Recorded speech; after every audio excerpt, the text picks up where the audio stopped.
မွေးရပါရုပ်ရည်အားနဲ့ချက်နဲ့တူစကားမပြတဲ့အားနဲ့ချက်တွေကြောင့်ရုပ်စိတ်ကုမ္ပဏီပေါင်း1500ကျော်ရဲ့အကြိတ်ကြိတ်လှောက်ပြောင်းရေးပဲခြင်းကိုခံခဲ့ရတဲ့သူ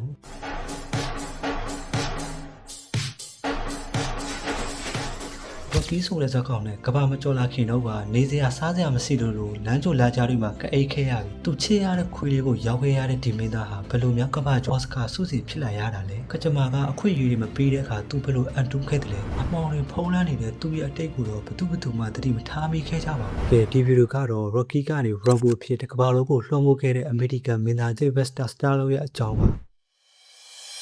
တာလုံးရဲ့ဘဝအစကတည်းကဒဏ်ရာတကြတွေနဲ့ပါ1946ခုနှစ်နယူးယောက်မြို့ရဲ့စင်းသားရပ်ကွက်မှာသူ့ကိုမွေးဖွားခဲ့ပါသူမွေးဖွားချိန်မှာပဲမွေးရခက်လို့ဆရာဝန်တွေကမွေးညက်ကလေးရနဲ့အတင်းဆွဲထုတ်ခံခဲ့ရပြီးအဲ့ဒီဆရာဝန်တွေရဲ့အမှားကြောင့်ပဲသူ့မျက်နှာကအာရုံကြောတွေပျက်စီးသွားခဲ့ရပါတယ်အဲ့ဒီနေ့ကစလို့ဘွားတစ်ဆောက်လုံးမျက်နှာပဲအောက်ပါရတွဲကျသွားခဲ့ပြီးစကားပြောရင်ဘလို့ပထွေးနေစကားမပြတဲ့ရုပ်ပိုင်ဆိုင်ရာအားနက်ချက်ကြီးတစ်ခုသူ့မှာမွေးရပါလို့မျိုးပါလာခဲ့တယ်ဗျသူ့ရဲ့ငယ်ဘဝကြီးပြင်းလာပုံကလည်းပိုပြီးဆိုးဝါးခဲ့ပါသူ့ရဲ့မိဘတွေကနေ့တိုင်းလို့စကားများရဖြစ်နေခဲ့တာကြောင့်ကလေးဘဝကလေးကအိမ်မှာမိသားစုရဲ့နှွေးထွေးမှုဆိုတာဘာမှမသိခဲ့ပါဘူးနောက်ဆုံးမှာတော့သူ့တက်9နှစ်အရွယ်လောက်မှာမိဘတွေကပြက်ပြက်ဆဲဆဲခွာဆင်းသွားခဲ့ကြပါတယ်ဒီလိုနဲ့အိမ်တွေရဲ့အစီအမပြေမှုတွေကြားတဲ့စကားမပြေမျက်နှာတွဲကျနေတဲ့သူကိုကျောင်းကကလေးတွေကလူထုဆန်းလေးဆိုပြီးအမြဲအနိုင်ကျလှောက်ပြောင်ခဲ့ကြပါတယ်စိတ်တရားတွေနဲ့ရုပ်ကခဲ့ရတဲ့သူရဲ့ဆိုးသားတဲ့အပြုတ်မှုတွေကြောင့်ကျောင်းပေါင်း10ကျောင်းထက်မနည်းအထုတ်ခံခဲ့ရတဲ့သူသူ့ရဲ့လူငယ်ဘဝဟာလက်ပြောင်းနေခဲ့ပါတယ်ဥတီယာမဲနေတဲ့ဘဝကနေရုံထုတ်ဖို့စတာလောက်ဟာမင်းသားတယောက်ဖြစ်ရမယ်ဆိုတဲ့အိမ်မက်ကတော့ကြီးကြီးမားမားသူ့မှာရှိနေခဲ့သူ့ရဲ့အိမ်မက်တွေကိုအကောင်လေးဖော်ဖို့အတွက်နယူးယောက်မြို့မျက်နှာငယ်တက်လာခဲ့တယ်ဗျရုပ်စစ်ကုမ္ပဏီက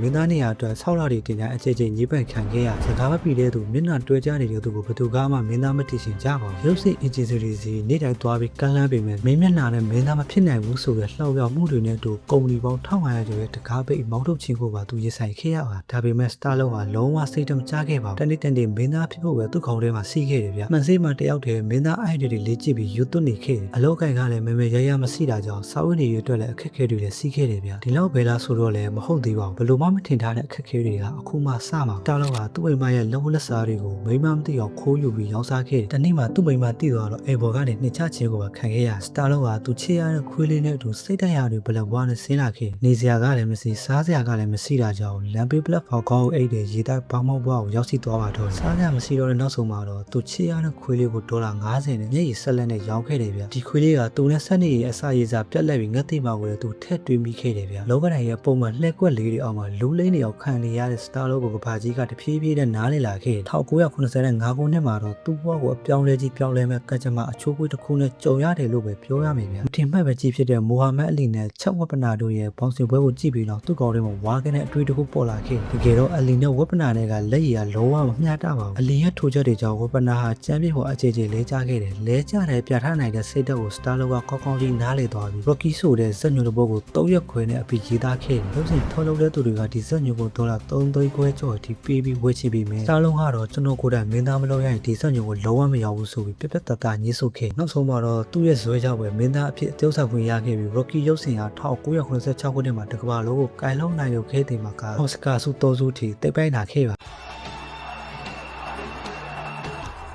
အဲ့ဒီနောက် Rambo ဆိုတဲ့စွန့်စားကစိတ်အဆင်ကားတွေမှာလည်းသူ့ရဲ့နာမည်အရင်ပြောက်တဲ့အထိလူသိများပြီးအောင်မြင်ချမ်းသာလာခဲ့တယ်အခုချိန်မှာတော့ Star လောကဘဝအနေမြင့်တွေကိုဖျက်ဆီးပြီးနောက်မှာတော့တမီချော်လေး3ယောက်အပေါင်းကြီးပျော်ရွှင်စရာကောင်းတဲ့မိသားစုဘဝကိုတည်ဆောက်နိုင်ခဲ့ပါတယ်